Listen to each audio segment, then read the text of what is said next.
What's up, racing fans? It's Aaron here again, and I'm going to talk to you guys about the races coming up this weekend. I thought it'd be cool to kind of preview them, give everybody an idea of what they're looking for. And this weekend, it's more needed than ever because something NASCAR fans aren't used to is coming up. One of the two races a year in the Sprint Cup Series where the cars are turning right as well as left. The Sprint Cup Series is taking their talents out to wine country and racing at Sonoma this weekend, one of the most technical, challenging, track position based tracks of them all. It's a race that features strategies abound and ultimately a decent amount of cautions amidst it. It ought to be a really good race to watch. At the same time, the Nationwide Series is also going road course racing out at Road America in Wisconsin, track that they've only raced at for, I believe this is the fifth year they're going to be racing there. And a track that's produced good racing, but is also full of crashes, especially with the younger, less experienced crowd. And so let's dive right on in here and start with the Road America race. Let's talk about these guys. The Nationwide Series is raced here 4 times with 4 different winners, all of them drivers who would either be considered drivers with Cup experience or the kind of road course aces. The first one was won by Carl Edwards back in 2010, not surprising everybody. Reed Sorensen took the second one in a crash-filled, crazy last lap. Nelson Piquet Jr. got his only NASCAR win in 2012 at Road America, and A.J. Allmendinger last year was the dominant car in the 22. All these guys did great, and outside of Reed Sorensen, one of the things you're going to have to watch for, all 3 of the 4 drivers that have won this race started on the pole, started P1. That's important because it's really hard to pass at Road America. It's a very tight track with very few passing zones. It's hard for a lot of cars to pass, but when you're in a big, heavy stock car, you've really got to really work for it. It takes a lot of give and take to even make a good move on somebody. And if they don't give, that's going to lead to wrecks, which is what you're probably going to see a lot of. So Road America, so far on average, has had just under 7 cautions a race. Now mind you, it's only like 200 miles, and they're averaging 7 wrecks. That's a lot of caution. About 14 laps per caution per race so far. And a lot of it you're going to see late in the race, especially. These kind of races in Nationwide Series are very green-white checkered prone because they tend to go for it at the end and just take everybody out. So you might see somebody who's maybe as far back as 12th to 15th before the end of the race, and if they have green-white checkers, they could be up contending for a top 5 if they can dodge wrecks. It's happened before, and I wouldn't be surprised if it happens again. Now, when you get to all the good drivers, there's not a lot of surprising entrants this year. With road course races during both of them, drivers who are road course ringers per se, we usually have to pick which one they run a run in because they're so far apart, Wisconsin and California. And there aren't very many road course ringers, period, this year, but a couple of them are running, and a lot of them chose the Nationwide Series. So your big, not really surprising, but your new different entries, you've got Kenny Habul, for example, in the 20 for Joe Gibbs. Really, he's had chances in these cars. He's good at road courses, but this is the best equipment he's ever rode in. It's going to be interesting to see how he does. In the 22, since A.J. Allmendinger is now driving for the 47 in the Sprint Cup Series, they've gone to I guess you could call him a road course ace. He drives in the Tudor United Sports Car Championship now, and he's also driven an IndyCar. It's Alex Tagliani. Tags is going to be driving the discount tire car for trying to get Roger Penske another win. And if you look at the 54, it's both a road course ace and a really good established driver. Sam Hornish Jr. is making another start, and ultimately probably is one of the favorites to win this weekend. Now, when you look at the points race, I mean, Regan Smith, he's admittedly not a huge road course driver. He does good, but he always has trouble. A lot of your top guys are going to have trouble. Ty Dillon might be one to watch. He was in contention to win at Canadian Tire Motorsports Park before he got taken out in the last turn of the last lap by perhaps the best nationwide driver in this field for road course racing, Chase Elliott. Chase Elliott has a really good career in road course racing already. He won that race last year in the Truck Series, and he's also run really well in the ARCA Series when they ran at New Jersey Motorsports Park, leading multiple laps in all 3 races he entered. He's a really good road course driver, and he'll be somebody to watch. He might gain big points on the points leader. Now, other guys to watch, I mean, Trevor Bayne, obviously, you have to keep an eye on. He's not really good at road courses. He's hoping to have a good race this weekend. Elliott Sadler might be able to make up a few points.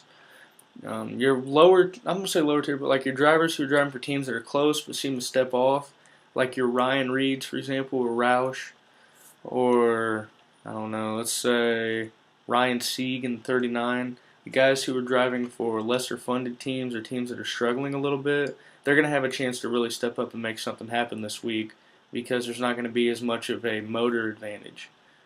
Andy Lally's in the 55 driving for Viva Auto Group this week. That's a rare appearance for him. He could make some noise too. Ultimately, this race is going to come down to who can keep their car clean and survive, who can weather the storm, and I really think it's going to be somebody who starts up front. I'm not saying the pole sitter is definitely going to win, but I think you're going to start in the top 5 to show that you have the car and realistically have a chance to win this race. I personally am taking Sam Hornish Jr. to win this weekend because he is so good. He's in perhaps the best car in the series in that 54 this year, and he's making every start count. He's got 3 top 5s and 3 starts, including a win and a second. I think he's going to add another win this weekend. But definitely keep an eye on him, Tagliani, Chase Elliott, Landon Castle in the 01, and many others as they continue on through this race. Now, when you get to the Cup side, they're out in rich, hoity-toity, as they say, wine country out there. Now, a lot of people are jealous of the people who can even go to this race because it's such a nice area, but the racing itself is very rough, very rigorous, technical. There's multiple strategies, and something different in Sonoma compared to Road America with the Nationwide Series is you could see a winner come from anywhere in the field. Now, traditionally, you want to start inside the top 10. Drivers inside the top 10 have won all but 7 of them. All but 7 of them, and they've been running here since 1989. And inside the top 20, you've won all but 2. So you do want to qualify good, because fighting with bad track position is rough. But Juan Pablo Montoya and Kyle Busch in 07 and 08 showed you can get it from the bag. You just have to play the strategy right. You're going to see probably 2 or 3 different strategies over the course of this race with when they're coming in, how many stops they're making, where they go for track position or fuel mileage. It's going to be stuff all over the place. It caters to guys who like to try something different, like your Brad Keselowskis or maybe your Tony Stewarts. Those guys are really going to have a good chance to run good this weekend. But ultimately, it's going to come down to your road course aces, I feel like. Guys to watch in this race, for example, are going to be like your Marcos Ambrose. Kurt Busch has been astounding at this track, finishing 3rd and 4th in the last 2 years with Phoenix Racing and Furniture Row Racing, 2 teams that were good but a little offy in terms of, I guess, horsepower and their cars and their setups. But at this track, with these slower tracks, it's really more of an equalizer. You're going to see a lot more guys who have experience run better than you're going to see guys who are just in the best equipment. Still, your best equipped drivers are usually there because they're talented, and a lot of them are still going to be in this. Kyle Busch has been incredible with this track in the past. Jeff Gordon this pretty much is his track. He's still amazing every year when he runs here, whether or not he wins. I mean, Tony Stewart is actually my pick to win this weekend. He's always been really good at road courses. The summer's been heating up for him, and I think he's been running better lately, and I think it's going to show. When it comes to drivers you're going to have to keep an eye on who might not run as good as normal, I mean, Dale Earnhardt Jr. has struggled at this track. He can get himself up into the top 10 sometimes late in the race, but something's always happened to him. He's been caught up in wrecks. He's had the tires go down, motor issues. You never know at this track. It really is a grueling experience. You just have to survive the race to the end. I think one of you guys to really watch that people aren't thinking about is Kyle Larson. I mean, the kid has been incredible everywhere. He adapts to every kind of racing well. And he was pretty good in the road course races last year in the Nationwide Series. So I've kind of got my eye on Larson to run pretty well. I think your rookies in general are going to try to make this race count. Your Ryan Truexes, he could learn from his brother who won last year in this race. Your Austin Dillons, your Alex Bowman, Justin Allgaier might run pretty well in this. And then your drivers who are already struggling, who need to make something happen, might try something different with strategy. Roush Fenway Racing is exactly who I'm looking at with this. Their drivers aren't the best at road courses, not any of them, but they have the ability to run good, and they need to make something happen. And at the big horsepower tracks and stuff right now, they just don't have it. So they need to make opportunities like this count. I think you're going to see either Greg Biffle or Carl Edwards or Ricky Stenhouse even try something crazy. Something different, just play a different strategy, just to try to get themselves up and into contention, because they need to so desperately.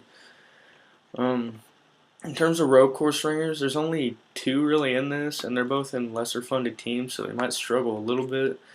Boris said's going to be in the 32, looks like he was last year, sponsored by 7-Eleven and Amerigas. And Alex Kennedy is going to be driving the 33 for MediaCast. There's only 43 entrants, so every driver's in this week.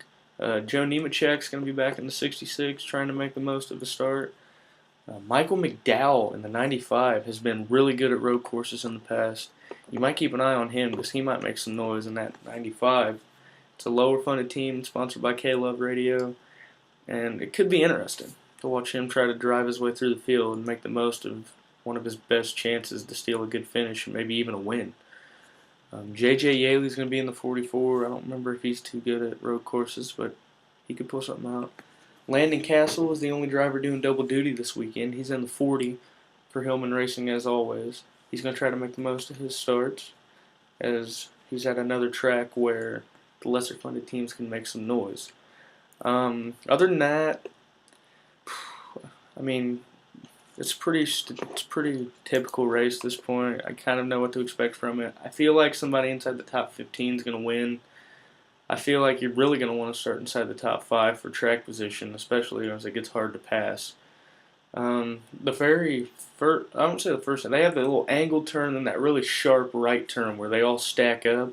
I feel like somebody's going to get spun out there. It seems like it happens every year. Somebody who starts up front will get dumped there. It'll be a bad experience. They'll have to fight their way up the rest of the day. So starting up front might not be completely safe, but I still feel like you want to start in the top 5 for this. I think Marcus Ambrose is going to be really hard to contend with. I think A.J. Allmendinger in the 47 is going to be a monster because he knows this might be his best chance at making some real noise and get himself a win this year. He wants to get that 47 team for JTG Doherty Racing in the chase, and I think this is their best chance on the year. Other than that, Jimmy Johnson always runs good no matter where he's at, so you can expect him to do good.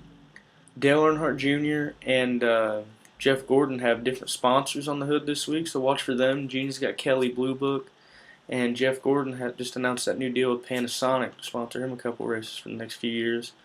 So watch for them. Other than that, it should be a good race.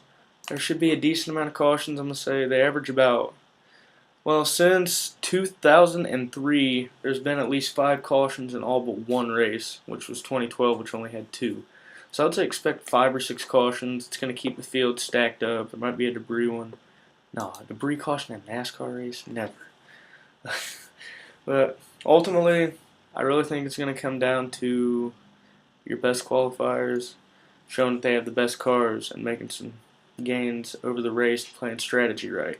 I'm taking Tony Stewart to win, but any of about 20 drivers could realistically pull this off if they play the strategy right. I've seen some guys even picking Jamie McMurray, who's never won a road course. So we'll see. Enjoy the race. Let me know what you guys think in the comments, and have a great race weekend, everybody. Always good with NASCAR in town.